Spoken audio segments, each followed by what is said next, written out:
감나무 아래를 파봐라. 경화에게는 절대 말하지 마라. 죽어가는 시어머니의 마지막 말이 윤서희의 운명을 바꿨습니다. 매주 금요일마다 지옥 같은 시댁 생활을 견뎌온 윤서희. 된장 냄새와 차가운 시선 속에서 살아온 지 벌써 수년째.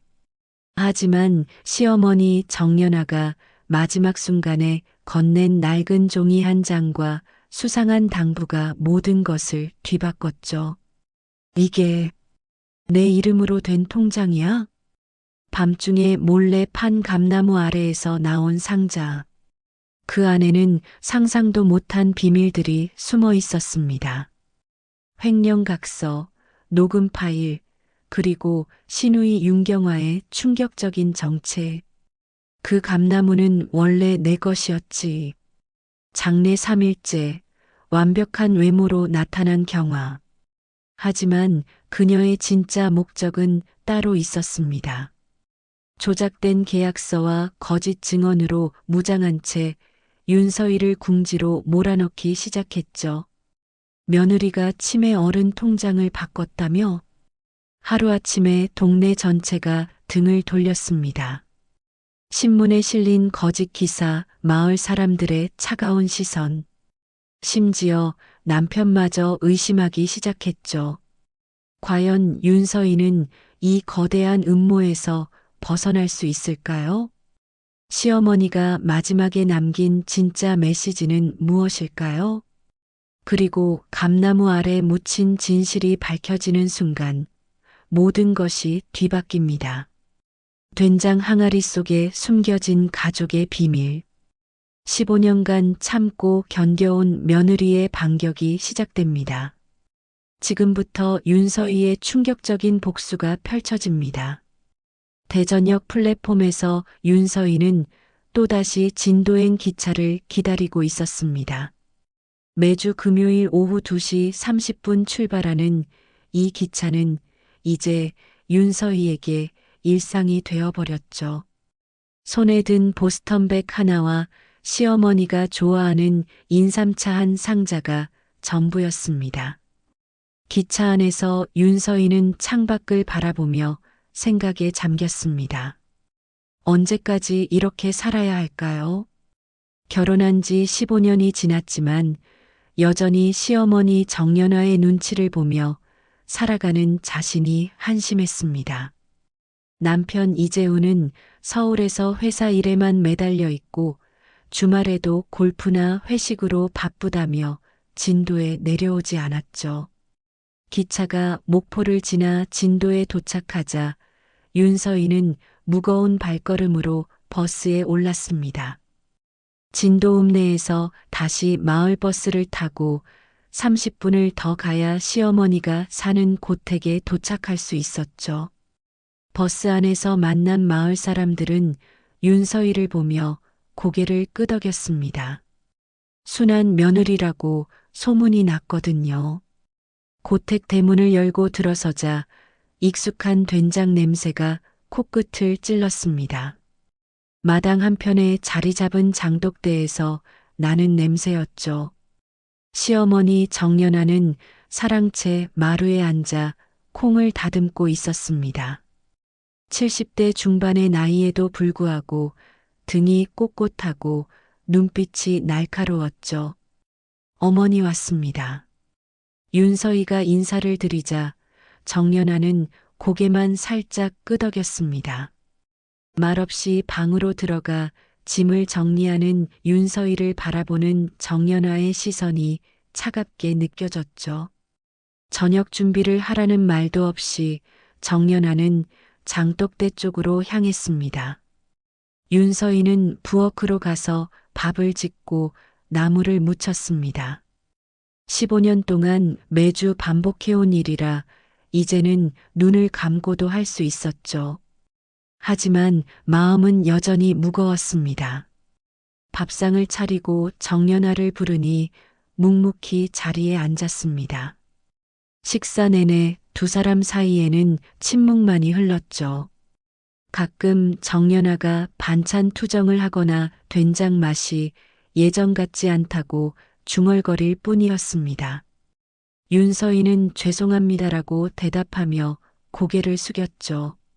식사를 마치고 설거지를 하는 동안 정연아는 마루에 앉아 윤서희를 지켜봤습니다. 마치 감시하는 것 같았죠. 윤서희는 등 뒤에서 느껴지는 시선 때문에 더욱 조심스럽게 움직였습니다. 그날 밤 윤서희는 작은 방에 누워 천장을 바라봤습니다. 서울에 있는 친구들은 지금쯤 가족들과 저녁을 먹거나 드라마를 보며 편안한 시간을 보내고 있을 텐데요. 자신은 여기서 혼자 천장에 나무 무늬를 세고 있었습니다. 다음 날 새벽 5시에 일어나 장독대 정리를 했습니다. 정연아가 평생 지켜온 전통이라며 며느리인 자신이 해야 한다고 했거든요. 된장 뚜껑을 열어 상태를 확인하고 물기를 닦아내는 일을 반복했습니다. 손끝이 시리도록 차가운 새벽 공기 속에서 혼자 하는 일이었죠. 아침 식사 후 정연아는 윤서희에게 된장 만드는 법을 가르쳤습니다. 하지만 가르친다기보다는 혼내는 것에 가까웠죠. 콩 삶는 시간부터 매주 띄우는 방법까지 모든 것에 대해 잔소리를 늘어놓았습니다. 윤서희는 내 어머니라고 대답하며 고개를 숙였습니다. 점심을 준비하면서 윤서희는 마을 사람들이 대문 밖에서 수군거리는 소리를 들었습니다. 정연아 선생님 며느리 참 순하더라. 맞아 15년 동안 한 번도 대들지 않고 잘 모신다더라. 이런 며느리 요즘 어디서 찾겠어. 윤서희는 씁쓸한 미소를 지었습니다. 오후에는 정연아와 함께 밭에 나가 배추를 뽑았습니다. 김장철이 다가오고 있었거든요. 정연아는 배추 하나하나를 살펴보며 이건 안 되고 저건 작다며 투덜거렸습니다. 윤서희는 묵묵히 정연아가 고른 배추들을 바구니에 담았죠. 해가 지자 윤서희는 또다시 저녁 준비에 나섰습니다. 매일 반복되는 일상이었지만 언제나 긴장감이 있었죠. 정연아의 입맛에 맞춰야 했거든요. 조금이라도 짜거나 싱거우면 바로 지적이 들어왔습니다. 그날 밤 윤서희는 휴대폰으로 남편에게 전화를 걸었습니다. 하지만 이재훈은 피곤하다며 대화를 빨리 끝내려고 했죠. 어머니는 어떠시냐고 묻자 그냥 그렇다고 대답했습니다. 더 이상 할 말이 없었거든요. 일요일 오후 진도를 떠나 서울로 돌아가는 기차 안에서 윤서희는 창밖을 바라보며 생각했습니다. 다음 주 금요일이면 또다시 이 기차를 타고 진도로 내려가야 했죠. 언제까지 이렇게 살아야 할까요? 하지만 답은 없었습니다. 정연아가 쓰러진 것은 10월의 어느 화요일 아침이었습니다. 윤서희는 서울에서 급히 내려와 병원 응급실을 뛰어다녔죠. 의사는 심근경색이라고 했습니다. 나이가 나이인 만큼 위험한 상황이라고 덧붙였습니다. 중환자실 앞에서 윤서희는 남편 이재훈과 시동생 이성훈을 기다렸습니다. 이재훈은 회사 일 때문에 늦어진다고 했고 이성훈은 부산에서 올라오는 중이었죠. 결국 윤서희 혼자 정연아의 곁을 지켜야 했습니다. 정연아는 산소 마스크를 쓰고 누워 있었습니다. 평소 날카롭던 눈빛이 흐려져 있었죠. 윤서희는 정연아의 손을 잡고 앉아 있었습니다. 차가운 손이 평소보다 더 작게 느껴졌습니다. 어머니 저예요, 서희예요. 윤서희가 말을 걸자 정연아가 천천히 눈을 떴습니다. 입술이 파르르 떨리며 무언가 말하려고 했죠. 윤서희는 귀를 가까이 대고 들었습니다. 서희야. 정연아의 목소리는 겨우 들릴 정도로 작았습니다. 내가 할 말이 있다. 윤서인은 고개를 끄덕이며 대답했죠. 사랑채 뒤편 감나무 있지. 정연아가 힘겹게 말을 이어갔습니다. 그 밑을 파봐라. 윤서인은 무슨 말인지 이해할 수 없었습니다. 어머니 무슨 말씀이세요? 윤서희가 다시 묻자 정연아는 손을 뻗어 윤서희의 손목을 잡았습니다. 평소와 다르게 간절한 눈빛이었죠. 경화에게는 절대 말하지 마라. 정연아가 다급하게 말했습니다. 경화는 정연아의 여동생 윤경화를 말하는 것 같았죠. 윤서희는 고개를 끄덕였습니다. 정연아는 주머니에서 낡은 종이 한 장을 꺼냈습니다. 손이 떨려서 제대로 펼치기 어려워했죠. 윤서희가 도와서 펼쳐보니 누렇게 바랜 편지지였습니다. 글씨가 흐릿해서 잘 보이지 않았습니다. 이걸 가져가라. 정연아가 종이를 윤서희 손에 쥐어주었습니다. 반드시 감나무 밑을 파보고 그리고 김재민에게 연락해라. 윤서희는 김재민이 누구인지 몰랐습니다. 어머니, 김재민이 누구예요? 윤서희가 묻자 정연아는 잠시 숨을 고르더니 대답했습니다. 우리 된장 사업 도와준 사람이야. 목포에 살고 있어. 연락처는 집에 있는 수첩에 써놨다. 그때 간병인이 들어와서 면회 시간이 끝났다고 했습니다. 윤서희는 정연아의 손을 꽉 잡고 말했죠. 어머니 걱정하지 마세요. 제가 다 알아서 할게요. 정연아는 마지막으로 윤서희를 바라보며 말했습니다. 서희야 고생 많이 했다. 이제는 내가 지켜야 할 차례다. 윤서희는 눈물이 나려는 것을 참으며 고개를 끄덕였습니다. 그날 밤 정연아는 조용히 세상을 떠났습니다. 윤서희는 병원 복도에서 남편과 시동생을 기다리며 울었죠. 15년 동안 무서웠던 시어머니였지만 이제는 그리울 것 같았습니다. 장례식장에서 이재우는 윤서희에게 어머니가 마지막에 뭐라고 하셨냐고 물었습니다. 윤서희는 정연아의 당부가 생각나서 그냥 고생했다고 하셨다고 대답했죠. 이재우는 그렇구나 하며 고개를 끄덕였습니다. 이성우는 장례 준비를 하면서 재산 정리에 대해 이야기했습니다. 형수님, 어머니 통장이나 서류 같은 거 어디 있는지 아세요? 윤서희는 잘 모르겠다고 대답했습니다. 사실 정연아는 그런 이야기를 윤서희에게 한 적이 없었거든요. 장례식을 치르는 3일 동안 많은 사람들이 찾아왔습니다. 마을 사람들은 정연아가 된장 명인이었다며 안타까워했죠. 된장 만드는 비법을 물려받을 사람이 없다고 걱정하는 사람들도 있었습니다. 장례를 마치고 고택으로 돌아온 윤서희는 정연아의 방을 정리했습니다. 서랍장 안에서 낡은 수첩을 찾았죠. 수첩을 넘기다가 김재민이라는 이름을 발견했습니다. 목포에 사는 사람이라고 했던 그 사람이었습니다. 윤서희는 정연아가 준 종이를 다시 꺼내서 펼쳐봤습니다. 아직도 무슨 내용인지 정확히 알 수 없었죠. 하지만 정연아의 마지막 당부였기 때문에 소중하게 간직했습니다. 그날 밤 윤서희는 사랑채 뒤편 감나무를 바라봤습니다. 달빛에 비친 감나무가 평소보다 크게 보였죠.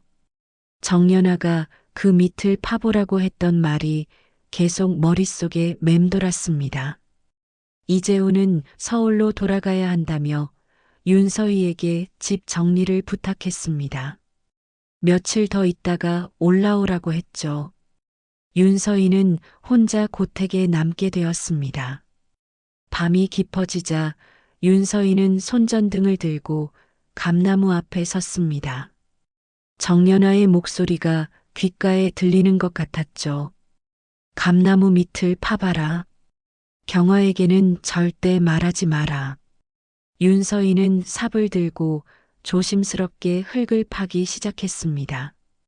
밤 11시가 넘어서야 윤서인은 삽 끝에 단단한 무언가가 걸리는 것을 느꼈습니다.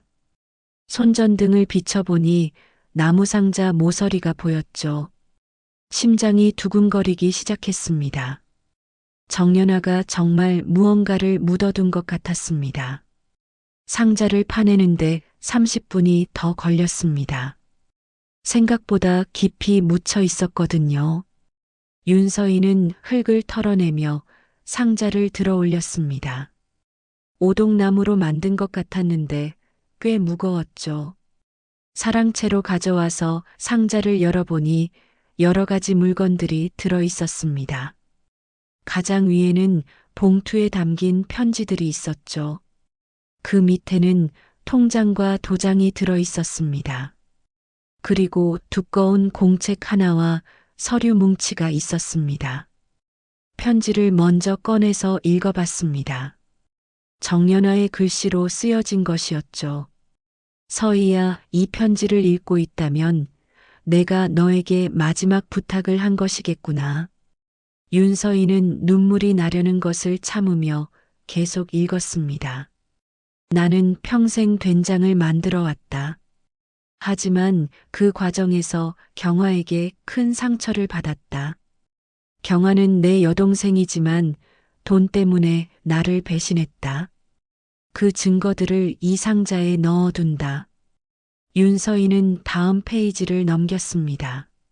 15년 전 경화와 함께 된장 사업을 확장하려고 했다. 경화가 투자금을 대겠다고 해서 공동사업을 시작했다.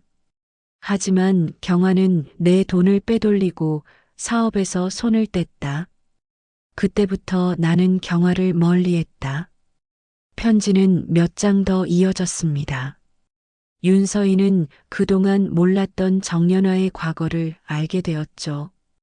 경화가 단순히 여동생이 아니라 사업 파트너였다는 것을 말입니다. 그리고 그 사업에서 배신을 당했다는 것도요.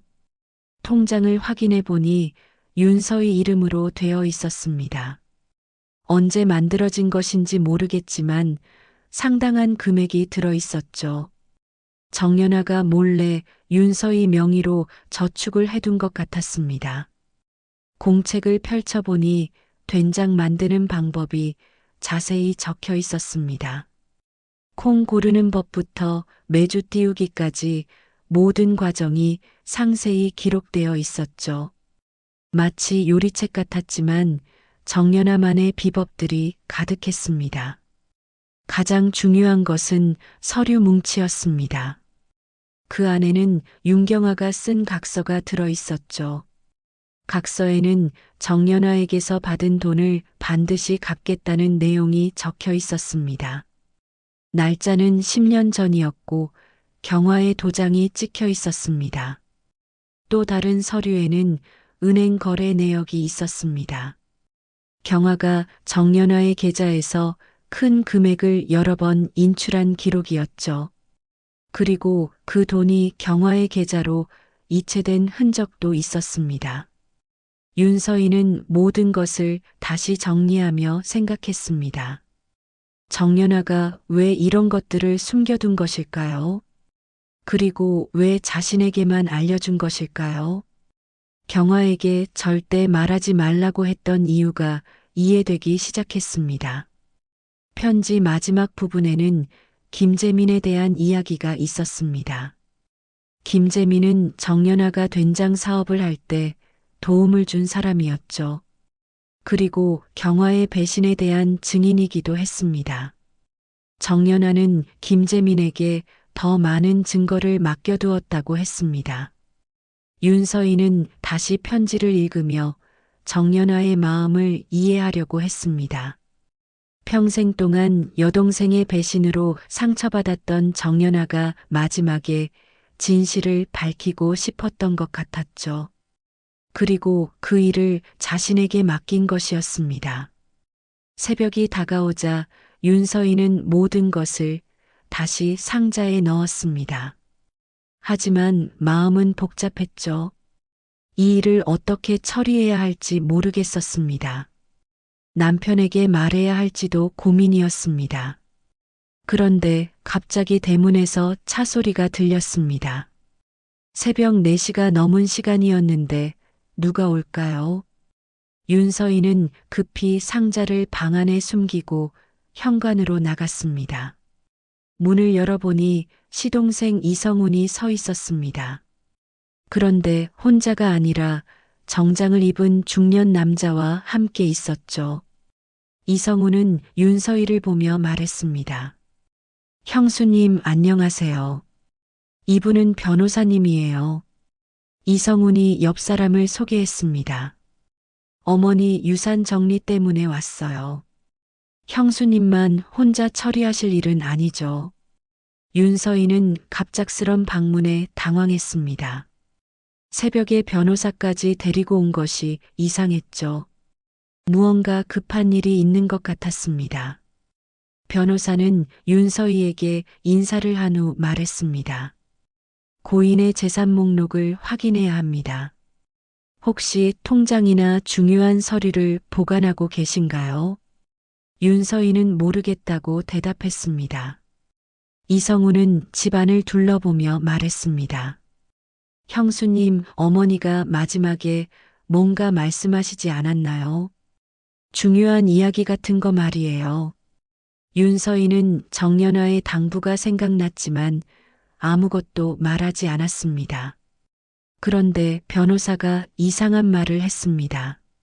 사실 어제 윤경아 씨가 저희를 찾아왔습니다. 고인과 공동 사업을 했던 분이라고 하시더라고요. 그분 말씀으로는 이 집과 사업 지분에 대한 권리가 있다고 하시는데요. 윤서희는 깜짝 놀랐습니다. 경화가 벌써 움직이기 시작한 것 같았죠. 정연아가 왜 경화를 경계하라고 했는지 이제 알 것 같았습니다. 장례를 치른 지 사흘째 되는 날 오후에 윤경아가 나타났습니다. 검은 정장에 진주 목걸이를 한 모습이 마치 사업가 같았죠. 윤서희는 대문 앞에서 경화를 맞으며 긴장했습니다. 정연아의 경고가 머릿속에 맴돌았거든요. 언니 장례 때 못 와서 미안해. 경화가 윤서희에게 인사를 했습니다. 서울에서 급한 일이 있어서 늦었어. 윤서희는 괜찮다고 대답하며 집 안으로 안내했죠. 경화는 거실에 앉자마자 주변을 둘러봤습니다. 여전히 예전 그대로네. 마치 자신의 집인 것처럼 편안한 모습이었죠. 윤서희는 차를 끓이러 부엌으로 갔습니다. 부엌에서 찻잔을 준비하는 동안 경화가 혼자서 집안을 돌아다니는 소리가 들렸습니다. 서랍을 여는 소리도 났죠. 윤서희는 불안한 마음에 빨리 차를 끓여서 나갔습니다. 경화는 정연아의 방에서 나오고 있었습니다. 언니가 정말 깔끔하게 살았네. 경화가 말하며 자리에 앉았습니다. 윤서희는 차를 내놓으며 경화를 관찰했죠. 그런데 경화의 말투가 조금 이상했습니다. 마치 무언가를 찾고 있는 것 같았거든요. 언니 중요한 서류 같은 거 어디에 보관하셨어? 윤서희는 잘 모르겠다고 대답했습니다. 경화는 차를 마시면서 어린 시절 이야기를 했습니다. 언니랑 어릴 때 이 마당에서 많이 놀았는데 그때는 정말 사이가 좋았지. 윤서희는 고개를 끄덕이며 들었습니다. 그런데 갑자기 경화가 진짜 이야기를 꺼냈습니다. 사실 나는 언니와 사업을 같이 했어. 된장 사업 말이야. 윤서희는 놀란 표정을 지었습니다. 15년 전에 언니가 사업을 확장하고 싶어 했거든. 내가 투자금을 대고 공동으로 사업을 했지. 경화의 목소리에 자신감이 넘쳤습니다. 그때 우리가 계약서도 썼어. 이 집과 사업시설에 대한 공동 소유권을 인정하는 내용이었지. 윤서인은 그런 이야기를 들어본 적이 없었습니다. 경화는 가방에서 낡은 서류를 꺼냈습니다. 이게 그때 쓴 계약서야. 언니 사인도 있고 내 사인도 있어. 윤서인은 서류를 받아서 살펴봤죠. 계약서에는 정말 정연아와 경화의 이름이 적혀 있었습니다. 그리고 이 고택과 된장 사업에 대한 공동 소유권이 명시되어 있었죠. 날짜는 15년 전이었습니다. 언니가 돌아가셨으니까 내 지분을 정리해야겠어. 경화가 말했습니다. 물론 서희 씨를 내쫓으려는 건 아니야. 하지만 내 권리는 찾아야지. 윤서인은 당황했습니다. 이런 이야기를 전혀 들어본 적이 없었거든요. 정연아도 경화와 사업을 했다는 말을 한 적이 없었죠. 어머니께서 그런 말씀을 하신 적이 없는데요. 경화는 웃으며 대답했습니다. 언니가 말 안 했을 수도 있어. 워낙 자존심이 센 분이셨으니까. 하지만 법적으로는 내가 공동 소유자야. 그때 마을 사람들이 대문 앞에서 이야기하는 소리가 들렸습니다. 경화가 돌아왔다는 소문이 퍼진 것 같았죠. 곧 몇 명이 집 안으로 들어왔습니다. 어머, 경화 씨 언제 왔어요? 마을 이장 김상철이 반갑게 인사했습니다. 연아 선생님 장례 때 못 봤네. 경화는 일어나서 정중하게 인사했죠. 마을 사람들은 경화를 반겨했습니다. 경화가 젊은 시절 이 마을에서 살았기 때문이었죠. 그때는 정말 자매 사이가 좋았는데 김상철이 말했습니다.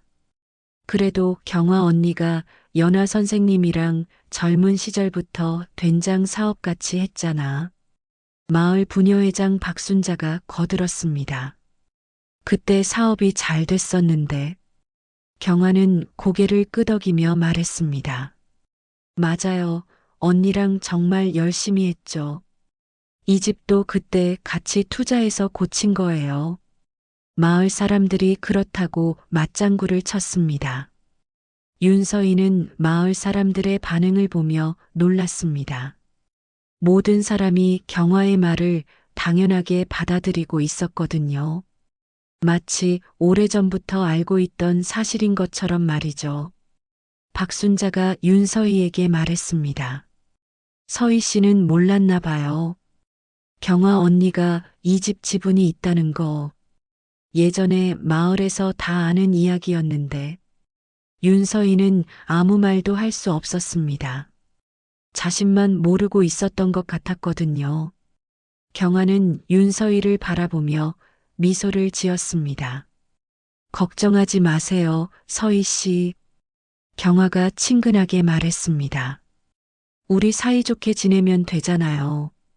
다만 내 권리는 인정해 주셔야겠어요. 마을 사람들이 돌아간 후 경화가 윤서희에게 말했습니다. 내일 변호사와 함께 다시 올게요. 그때 자세한 이야기를 해요.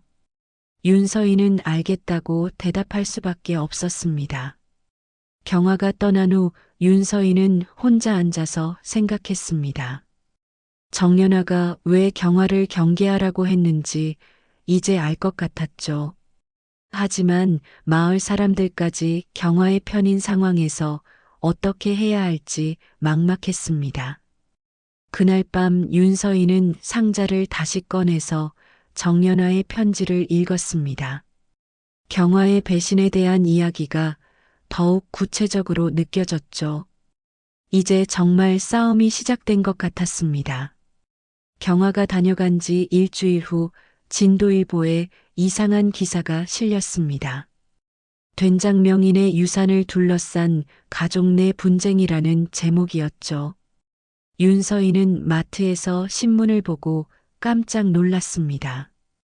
자신에 대한 이야기가 신문에 나온 것이었거든요. 기사 내용은 충격적이었습니다. 며느리가 시어머니의 치매를 이용해 재산을 빼돌렸다는 내용이 담겨 있었죠. 정연아가 말년에 정신이 혼미할 때 윤서희가 통장을 바꿨다고 했습니다. 그리고 진짜 상속인인 여동생의 권리를 무시하고 있다고 써 있었습니다. 윤서희는 손이 떨렸습니다. 이런 터무니없는 이야기가 어떻게 신문에 실릴 수 있는지 이해할 수 없었죠. 정연아는 돌아가시기 직전까지 정신이 말짱했거든요. 오히려 평소보다 더 또렷했을 정도였습니다. 마트에서 나오는데 아는 사람들이 수군거리는 소리가 들렸습니다. 저 사람이 그 며느리래. 시어머니 치매 걸렸을 때 통장 바꿨다더라. 윤서희는 고개를 숙이고 빨리 지나갔습니다. 집으로 돌아가는 길에 더 많은 시선을 느꼈습니다. 평소 반갑게 인사하던 사람들이 고개를 돌렸죠. 심지어 뒤에서 수군거리는 소리도 들렸습니다. 아무래도 이상하긴 했어. 15년 동안 한 번도 안 그러던 사람이. 집에 도착하니 남편 이재훈이 서울에서 내려와 있었습니다. 신문을 들고 있는 모습이 심각해 보였죠. 여보, 이게 뭐야? 이재훈이 신문을 들어 보이며 물었습니다.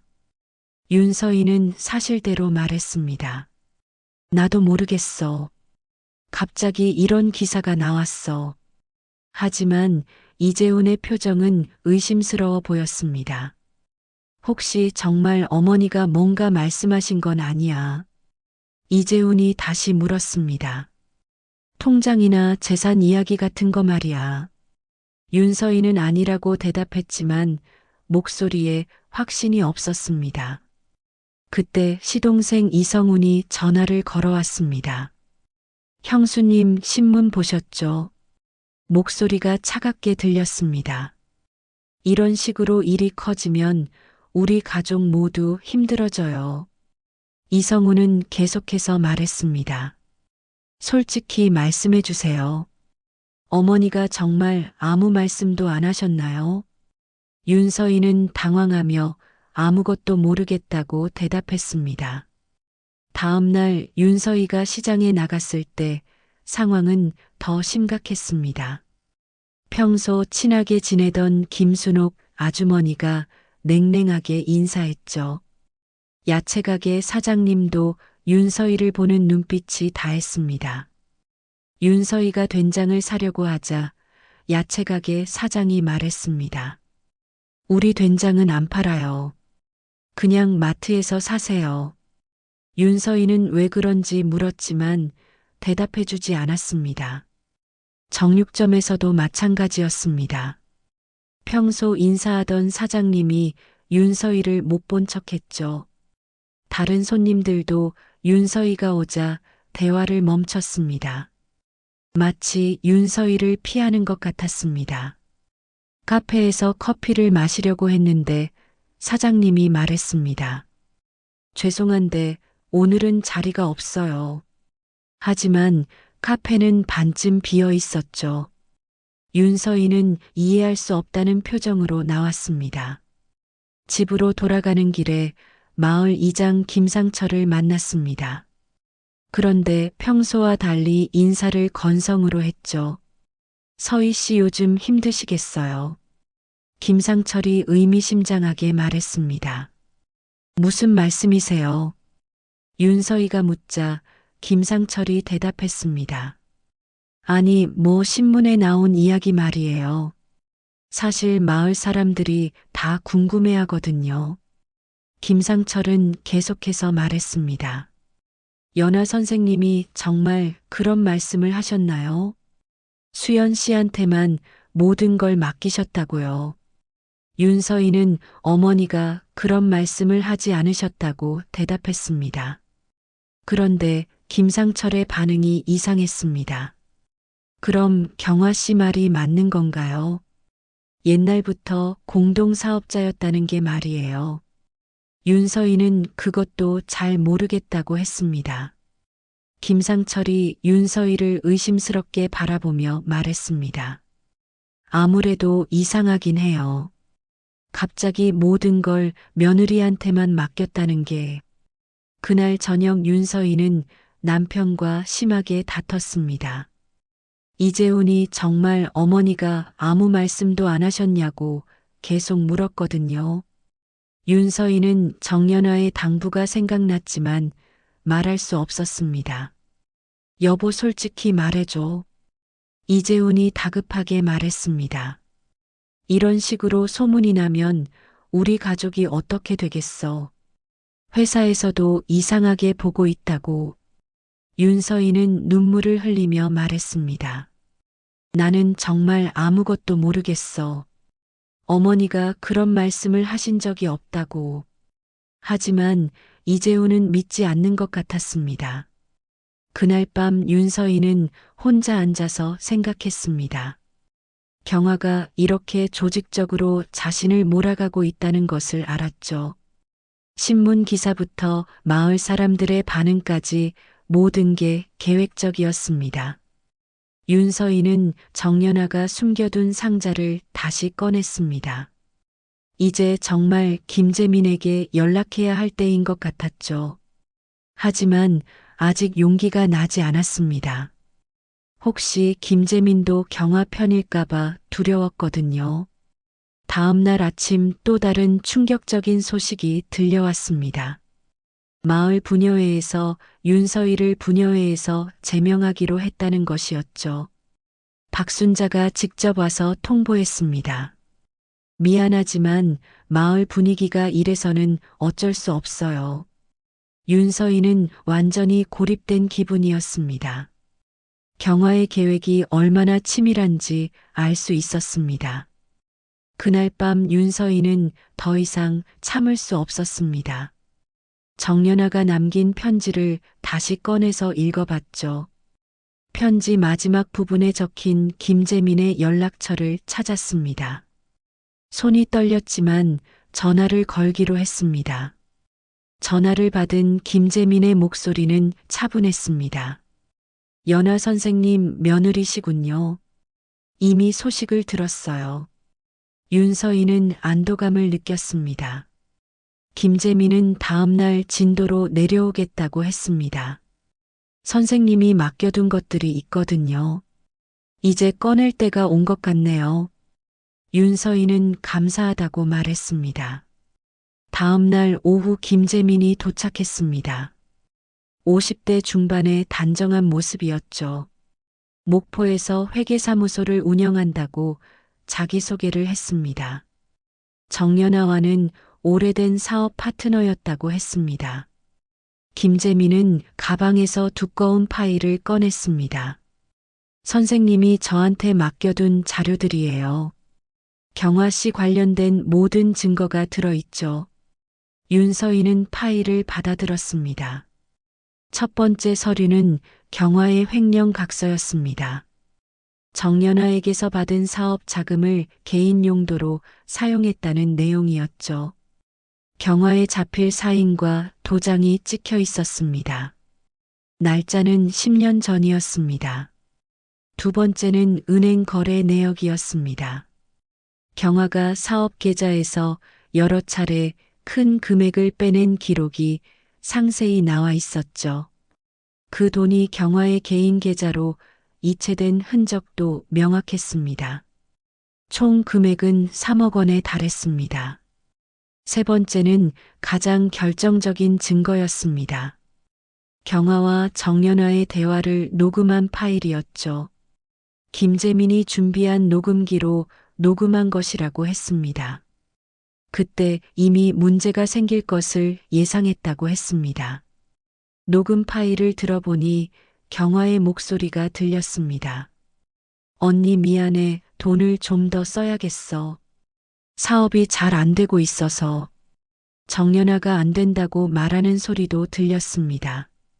또 다른 녹음에서는 경아가 더 노골적으로 말하고 있었습니다.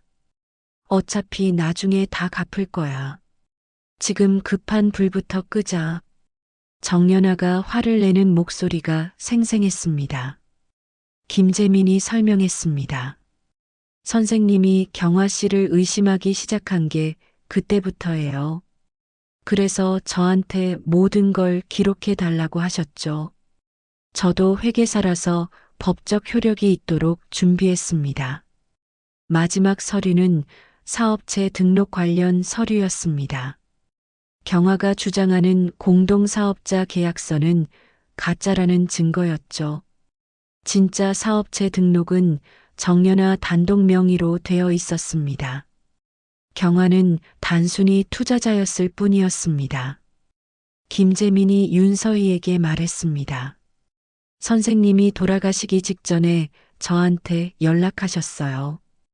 이제 경화 씨가 움직일 거라고 하시면서 며느리가 연락하면 모든 걸 알려달라고 하셨죠. 윤서희는 눈물이 났습니다. 정연아가 마지막까지 자신을 보호하려고 했다는 것을 깨달았거든요. 그동안 차갑게 대했던 것도 사실은 경화로부터 지키려는 마음이었던 것 같았습니다. 김재민이 계속해서 설명했습니다. 이 자료들로 충분히 법적 대응이 가능해요. 경화 씨의 횡령과 사기 행위를 입증할 수 있거든요. 신문에 난 기사도 명예훼손으로 고발할 수 있습니다. 윤서희는 용기를 냈습니다. 그럼 어떻게 해야 하나요? 김재민이 미소를 지으며 대답했습니다. 일단 변호사를 선임해야죠. 제가 아는 좋은 변호사가 있어요. 그날 저녁 김재민은 변호사 이철수를 소개해줬습니다. 목포에서 민사사건을 전문으로 하는 변호사였죠. 이철수는 자료를 검토한 후 승소 가능성이 높다고 했습니다. 이제는 적극적으로 대응해야 할 때예요. 이철수 변호사가 말했습니다. 경화 씨가 먼저 공격해왔으니 우리도 반격해야죠. 내일부터 법적 절차를 밟겠습니다. 윤서희는 처음으로 희망을 느꼈습니다. 그동안 혼자 감당해야 한다고 생각했는데 든든한 지원군이 생긴 것이었죠. 정연아가 마지막까지 자신을 믿고 의지했다는 것도 감동적이었습니다. 김재민이 윤서희에게 당부했습니다. 선생님의 이름을 지켜내세요. 그분의 마지막 소원이었거든요. 윤서희는 고개를 끄덕이며 약속했습니다. 그날 밤 윤서희는 정연아의 영정 앞에 앉았습니다. 어머니, 이제 알겠어요. 왜 저에게만 말씀하셨는지. 끝까지 지켜내겠습니다. 영정 속 정연아가 미소 짓는 것 같았습니다. 다음 날부터 윤서희는 변화된 모습을 보였습니다. 마을 사람들의 시선에도 당당했죠. 이제 진실을 밝힐 무기가 있었거든요. 경화와의 진짜 싸움이 시작되는 순간이었습니다. 진도지방법원 민사2부 법정에서 재판이 시작되었습니다. 윤서희는 검은 정장을 입고 증인석에 앉아 있었죠. 맞은편에는 경화가 변호사와 함께 자신만만한 표정으로 앉아 있었습니다. 방청석에는 마을 사람들이 몇 명 와 있었습니다. 재판장이 사건을 호명했습니다. 피고 윤경화의 횡령 및 사기 사건. 원고 윤서희 측 변호사부터 입장을 밝혀주시기 바랍니다. 이철수 변호사가 자리에서 일어났습니다. 이철수 변호사는 차분하게 말하기 시작했습니다. 피고는 고인 정연아 씨와 공동사업을 한다는 명목으로 사업 자금을 횡령했습니다. 그리고 고인이 돌아가신 후 허위 계약서를 제시하며 유산 지분을 요구하고 있습니다. 명백한 사기 행위입니다. 경화의 변호사가 반박했습니다. 우리 의뢰인은 정당한 공동사업 파트너였습니다. 계약서도 엄연히 존재하며 마을 사람들도 이를 증언할 수 있습니다. 횡령이나 사기는 터무니없는 주장입니다. 재판장이 증거 제출을 요구했습니다. 원고 측부터 증거를 제시해 주시기 바랍니다. 이철수 변호사가 준비해온 서류 뭉치를 법원에 제출했습니다. 첫 번째 증거는 경화의 횡령 각서였습니다. 재판장이 서류를 살펴보며 말했습니다. 피고가 직접 작성한 각서로 보이는군요.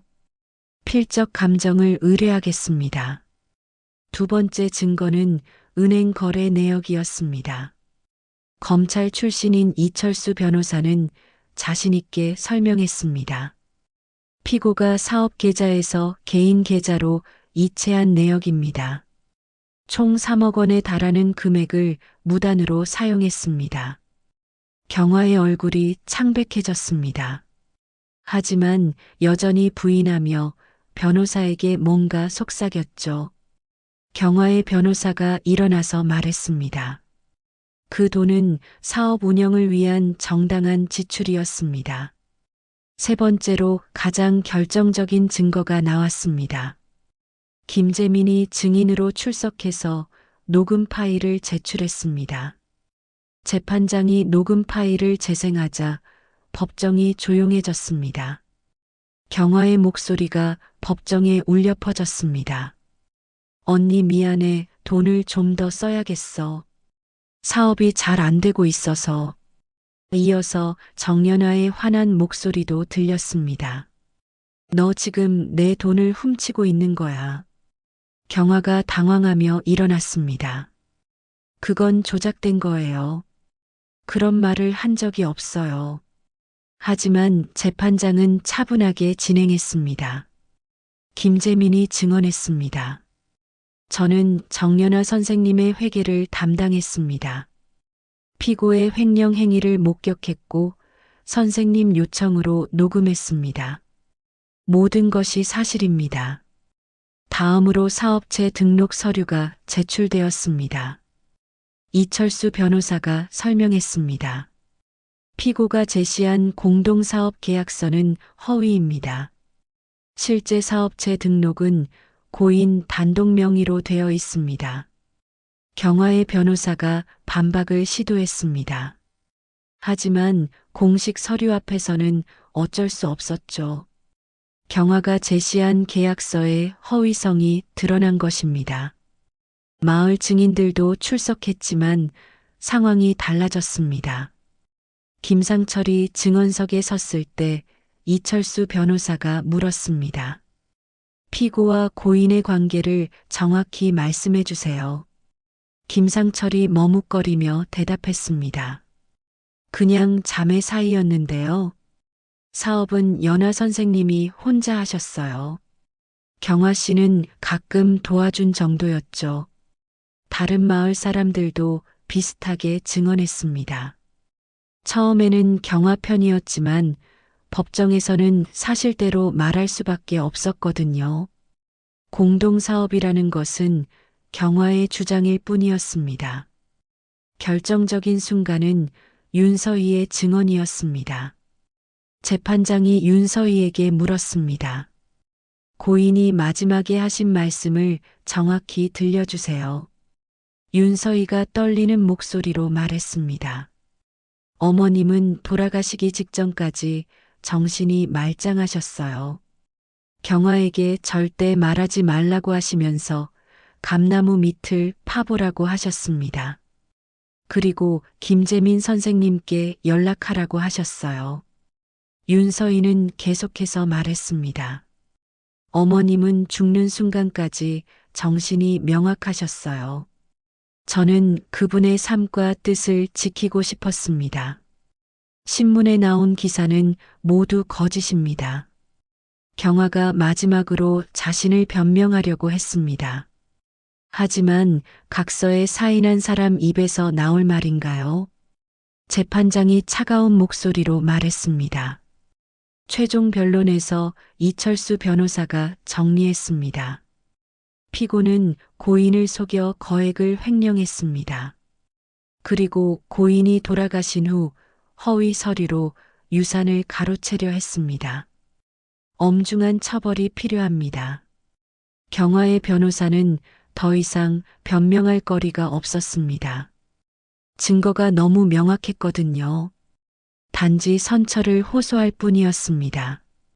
재판장이 판결을 선고했습니다. 피고 윤경화에게 징역 2년에 집행유예 3년을 선고합니다. 그리고 벌금 800만 원을 부과합니다. 또한 피해 금액 3억 원을 원고에게 배상하라고 명령합니다. 법정에서 나오면서 경화가 윤서희에게 다가왔습니다. 하지만 윤서희는 더 이상 무서워하지 않았죠. 경화의 진짜 모습을 알게 되었거든요. 김재민이 윤서희에게 말했습니다. 선생님이 기뻐하실 거예요. 마침내 진실이 밝혀졌네요. 윤서희는 눈물을 흘리며 고개를 끄덕였습니다. 판결이 나고 2년이 흘렀습니다. 윤서희는 고택을 대대적으로 개조해서 전통 된장 체험 문화관을 열었죠. 정연아가 남긴 된장 제조법 노트를 바탕으로 체험 프로그램을 만들었습니다. 마을 사람들도 하나둘 윤서희를 진심으로 인정하기 시작했습니다. 문화관 입구에는 정연아 된장 명인 기념관이라는 현판이 걸려 있었습니다. 내부에는 정연아의 된장 제조 도구들과 사진들이 전시되어 있었죠. 윤서희는 매일 아침 이곳에서 정연아에게 인사를 드렸습니다. 시동생 이성훈도 문화관 운영에 참여하게 되었습니다. 재판 이후 윤서희에게 사과를 하며 함께 일하자고 제안했거든요. 형수님이 어머니의 뜻을 제대로 이어받으신 것 같아요. 이성훈이 진심으로 말했습니다. 문화관에는 매주 체험객들이 찾아왔습니다. 서울에서도 전통 된장 만들기를 배우러 오는 사람들이 있었죠. 윤서희는 정연아에게 배운 비법들을 차근차근 가르쳐 줬습니다.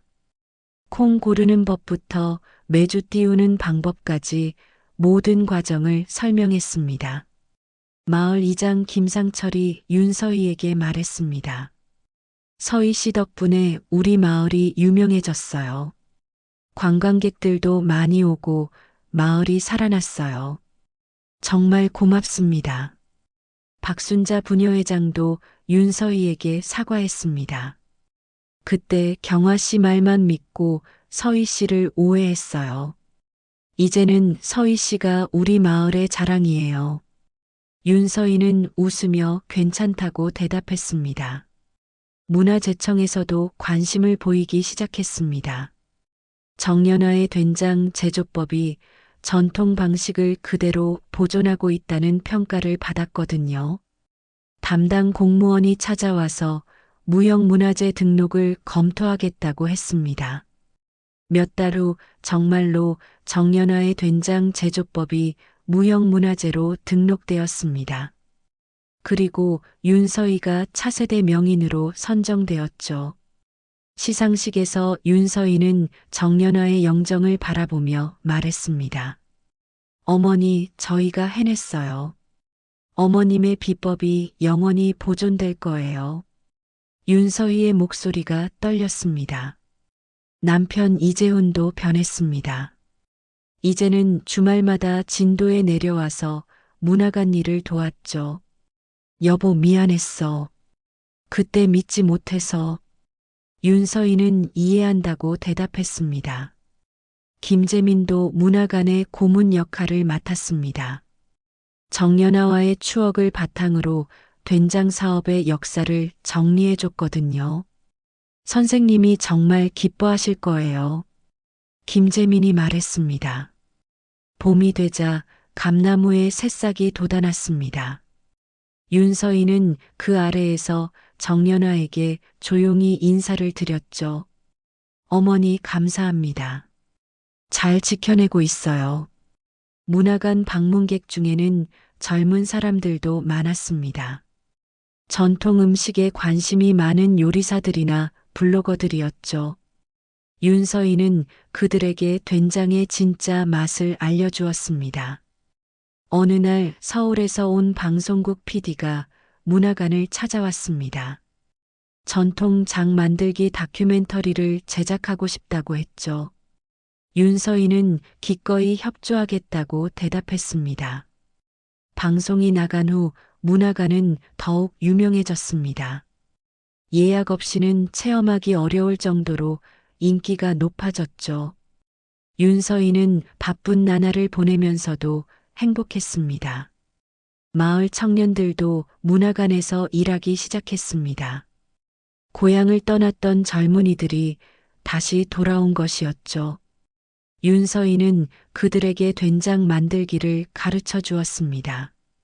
이제 윤서인은 더 이상 남의 눈치를 보지 않았습니다. 당당하게 자신의 길을 걸어가고 있었거든요. 정연아의 뜻을 이어받은 진짜 며느리가 된 것 같았습니다. 어느 저녁 윤서인은 장독대 앞에 앉아서 하늘을 바라봤습니다. 별들이 반짝이고 있었죠. 이제는 어머님의 된장이 아니라 제 된장입니다. 윤서희가 혼자 중얼거렸습니다. 문화관 체험실에서는 오늘도 사람들이 된장을 만들고 있었습니다. 아이들의 웃음소리와 어른들의 대화 소리가 들려왔죠.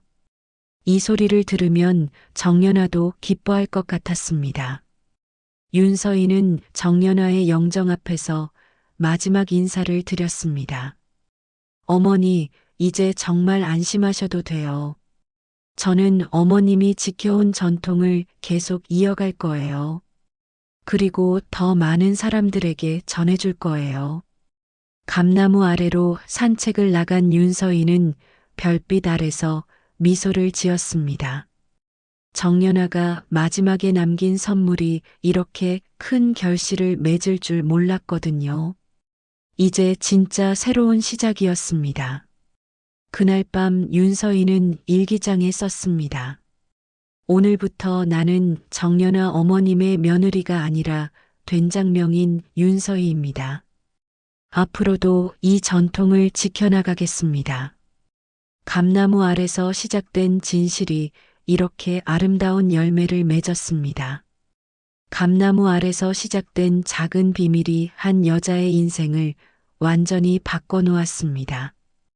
윤서희는 더 이상 눈치 보며 사는 며느리가 아니었죠. 시어머니 정연아가 마지막에 남긴 진실의 무게를 온몸으로 감당하며 마침내 자신만의 길을 찾아냈습니다. 15년간 참고 견딘 시간들이 헛되지 않았어요. 그 모든 고통이 오히려 윤서희를 더 강하게 만들었고 정연화의 진짜 사랑을 깨닫게 해줬습니다. 경화의 교활한 음모도, 마을 사람들의 차가운 시선도, 심지어 남편의 의심까지도 모든 것을 이겨낸 윤서희는 이제 진짜 된장 명인이 되었습니다. 이제는 어머님의 된장이 아니라 제 된장입니다.